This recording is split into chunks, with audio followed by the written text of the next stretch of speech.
মই আপোনালোকৰ পৰা সহায় বিচাৰি বা কমেণ্ট বিচাৰি মই ভিডিঅ'টো বনালোঁ। এয়া মুৰ্গীখিনি চাওকচোন, আজি 35 ডে হৈছে।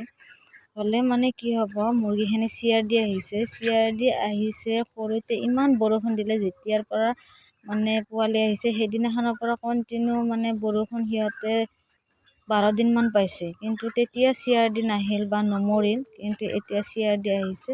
কিন্তু এলএছৰ কথা হৈছে যে আমাৰ গাফিলতিৰ কাৰণে, আপোনালোকেতো মোৰ আগৰ ভিডিঅ'খিনি চাইছে, আমি কিমানখিনি কষ্ট কৰোঁ আৰু আমাৰ জীৱিকাৰ পথ এইটোৱে, আমি ফাৰ্মখনেৰেই চলি আছোঁ, কিন্তু আমি মুৰ্গীখিনিক বেয়া কৰিম নেকি আপোনালোকে কওকচোন। আমাৰ ফাৰ্মাৰৰ কথা সিহঁতে এলএছে এনেকৈ কয়। আৰু মই আপোনালোকক এয়া মাজত আহি দেখাইছোঁ আমাৰ লিটাৰখিনি কেনেকুৱা হৈছে। এয়া মই এই পাত্ৰটো ছাইড কৰি দেখাম, এয়া ডিংকাৰ পানীৰ পাত্ৰৰ কাষত মই দেখাইছোঁ।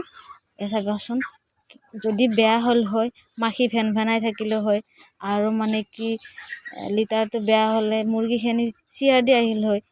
সেয়া লিটাৰটো মই আপোনালোকক দেখালোঁ। এতিয়া লিটাৰটো আপোনালোকক চাওক কেনেকুৱা হৈ আছে, কিন্তু এতিয়া আমাক তেনেকৈ কৈছে, কিমান দুখ লগা কথা। আৰু মানে ৰিটাৰ্ণ দানা যি কোম্পানীৰে নহওক নল'ব, মই আপোনালোকক দেখাই আছোঁ ভিডিঅ'টোত মানে কি কেনেকুৱা হৈছে আমাৰ পৰিস্থিতিটো চাওক হা। এয়া সিহঁতৰ ষ্টাম্প মাৰা থাকে, কিন্তু এইটোত 27.6 এইটো হাতেদি লিখা। এইখিনি দানা যেতিয়াৰ পৰা আছে সেইফালে 27.6 আছে, এইফালে 28.6। এইখিনি দানা যেতিয়াৰ পৰা আহিছে তেতিয়াৰ পৰা মুৰ্গীখিনি বেমাৰ, অকল বেমাৰ লাগিছে। আৰু 25 দিন মানত আহিছিলে এইখিনি দানা।